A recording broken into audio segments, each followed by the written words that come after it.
Today's show is going to be about stars, from a quadruple star system to our very own sun. And Eric will even show you how to safely view our sun if you want to leave the quiet of your monitor fort, which I'm not sure I want to do, but luckily he did for all of us. Plus, past volcanoes on the moon may lead to future water for astronauts. Ant trails may lead to better snow depth measurements taken from space. And we'll look at how scientists are using gravitational lenses to look back in time. All of this and more, right here on The Daily Space. I'm your host, Dr. Pamela Gay, and we're here to put science in your brain.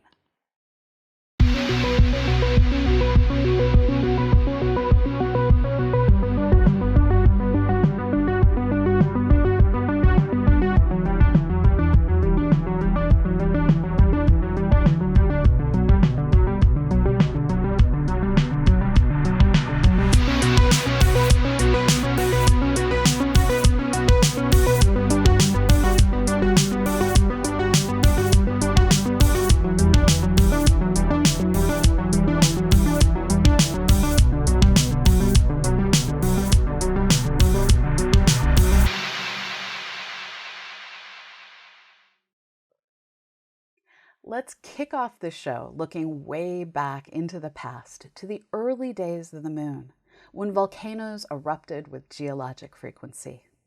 Those volcanoes covered the surface in what we now see as the dark mare, mostly smooth plains of basalt. But it's possible that those eruptions also left a huge boon for future astronauts: sheets of ice under the lunar poles that could be hundreds of meters thick. A new study in the Planetary Science Journal presents the results of complex computer simulations that attempted to recreate conditions on the moon about 2 to 4 billion years ago. Scientists found that tens of thousands of volcanoes gave off massive amounts of water vapor, and then that water settled into the surface as ice.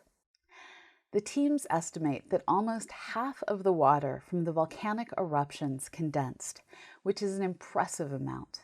Had humans been alive at the time, they might have seen a frosty moon with actual polar ice caps.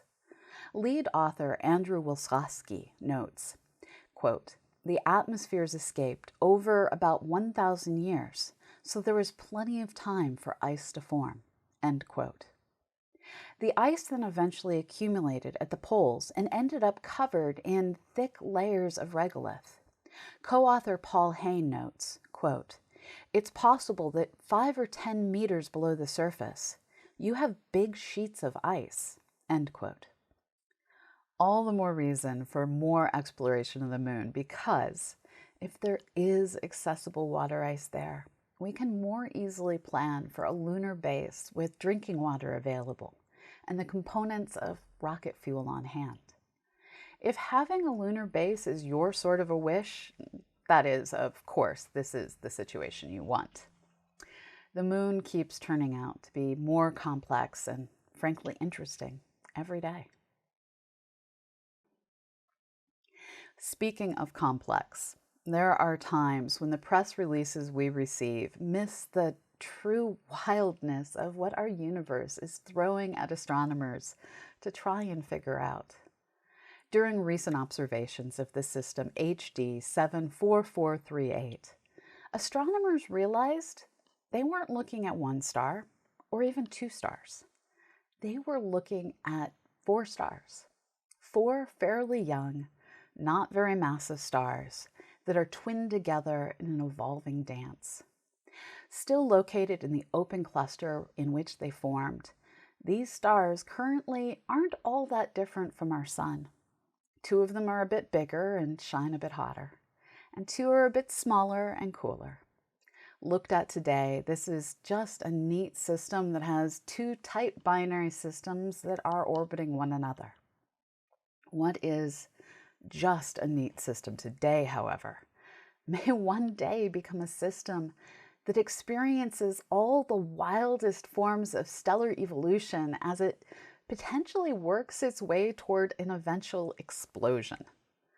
Multi-star systems like this are constantly changing. The complex gravitational tugs pull the stars into stretched out orbits and can even drive them into collision courses over time. Mass will get pulled to and fro, and the four normal stars we see today will lose mass, pass mass, and maybe even combine masses. In a new paper in the journal Nature, researchers led by Thibault Merle use computer models to work through all the different possibilities. It isn't possible to say exactly what will happen.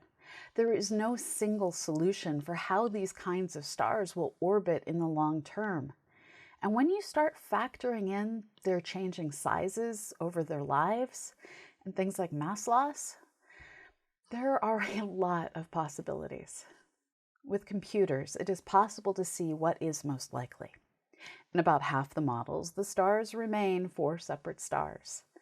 But in the other half of the models, they get close enough that 2 or 3 of the stars will spiral together, heat one another up, and become surrounded by a shared stellar atmosphere.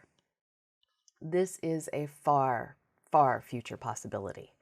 It's stuff that will occur when summed to all of the stars are compact white dwarfs.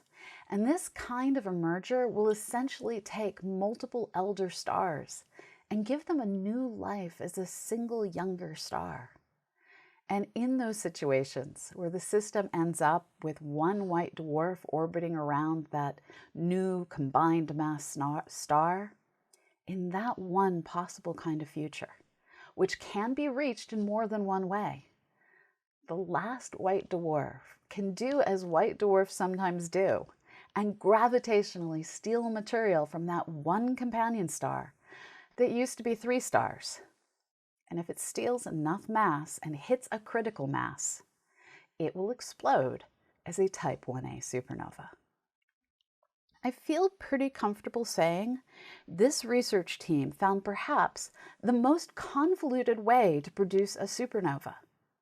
To summarize, researchers found 4 stars orbiting together, and if they evolve just right, 3 of those stars will die, merge together, and be reborn, and then feed their atmosphere to a 4th star, and that mass will make that 4th star explode. Go science. One of the most amazing things about our universe is that we actually have the capacity to understand it. We often have stories where space technology is applied to something from Earth. In rare cases like this next story, the reverse is true. Tracking ice thickness from space is important because as climate change gets worse, more and more of it will be lost, adding to our rising ocean levels. It's hard to take these measurements currently because the method requires combining 2 different data sources, LIDAR and microwaves. Now, new research presented in the journal Frontiers in Remote Sensing proposes a way to get this done using just LIDAR, and it involves ants indirectly. For those of you who don't know, LIDAR is when you shoot lasers at the surface of the planet and you measure how they reflect back to measure, well, the shape of the surface of our world. There is existing data on how far an ant travels in its underground nest. And researchers at NASA Langley modified that data to estimate how long photons travel in snowbanks before returning to a detector. This distance is twice the snowbank's actual depth. This data is used for climate change and also water resource management. Basically, they can predict how much water a community can expect to get from a snowbank later. This data will also be used to predict snowfall decline, as this is harder than predicting changes in rainfall. According to one of the team members, Yang Shan Hu, I studied, quote, the properties of clouds and learned light bounces among cloud particles randomly, similar to the ant's movement inside its colony. So I thought that the ant's theory might apply to snow too, since snow comes from clouds, end quote. This technique has so far only been used on the ICESat-2 satellite data, launched in 2018 on the last Delta II rocket. Researchers hope to use this technique in new satellites developed for the purpose, which are being designed right now. Coming up next, we'll see how scientists are using gravitational lensing to look back into the deep past of our universe. Stay tuned. One of the recurring themes around here is that astronomers desperate for data use gravity as a lens to magnify the early universe. We've talked a bunch about how folks have looked toward galaxy clusters, hoping to find the distorted light of some of our universe's first galaxies getting magnified by the cluster mass so that we can see what we normally can't see. This technique has been remarkably successful, and researchers have been able to start research on topics we thought would require the JWST.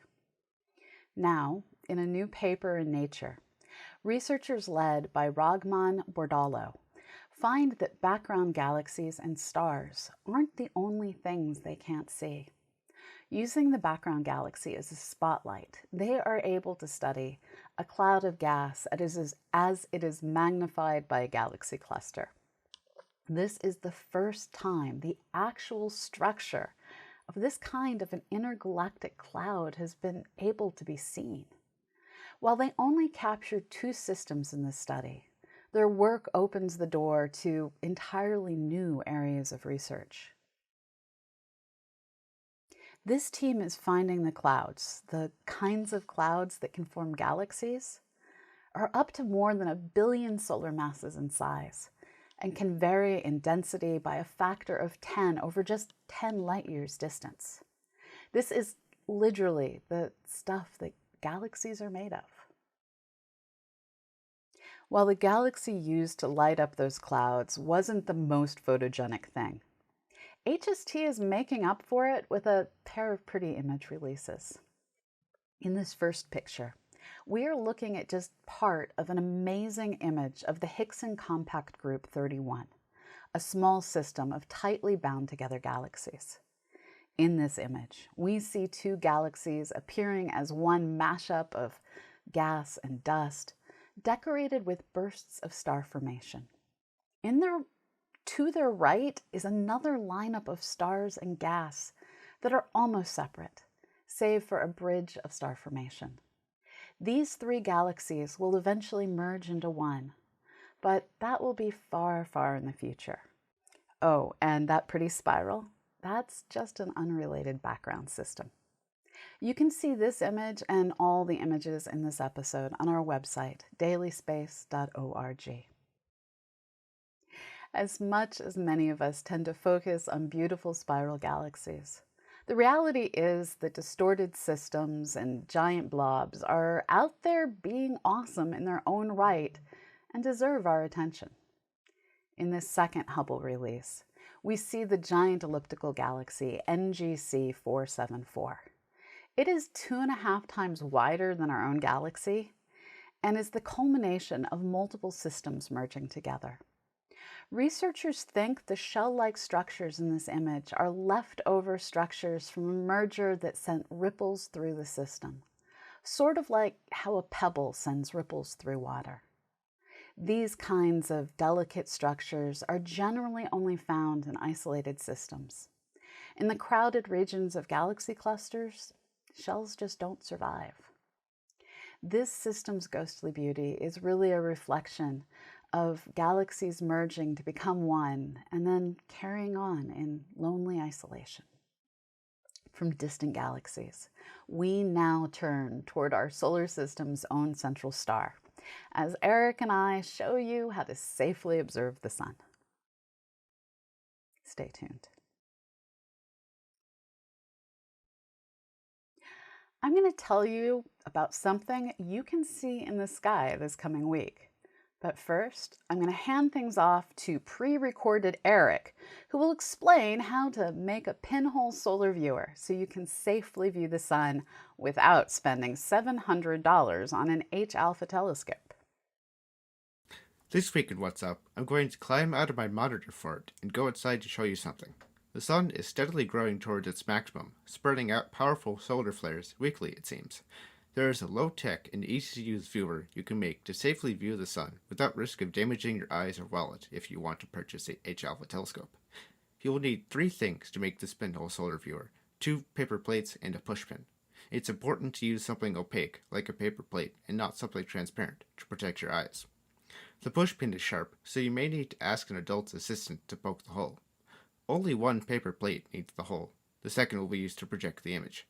It's not that critical that the hole is in the precise center of the plate, so don't worry about it. Once the hole is poked with the pushpin, go put it away so you don't accidentally poke yourself. To aim the pinhole viewer, use the shadow it produces. Get it reasonably centered. Then, move the other plate back and forth until you get a decent sized spot. This is the sun's disk. If you look closely, you may be able to see the areas of magnetic activity known as sunspots. These are darker than the brighter areas of the sun. In this video, I have the projector plate flat on the tray. That's because there's only one of me. If you don't have a camera in your other hand, you can use both plates at the same time. For an extra layer of safety, you could stand with your back to the sun and aim that way, though this will make aiming more complicated. Now, we're going to go to future Eric to talk about things you can see while the sun is down. For those of you listening to us in podcast form, the video will be available on our website, dailyspace.org. Thanks, past Eric. And Allie, who's going to have to edit all of this together. Before we get too far away from solar observing, 2 notes. First, the solar maximum is the top of the 11-year solar cycle, when it is the most active with sunspots and prominences. Hence, all the notifications we are getting about solar flares of varying strengths.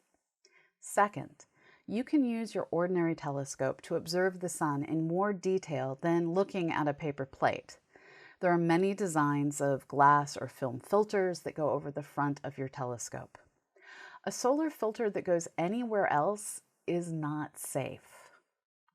A good brand for the solar film is Botter.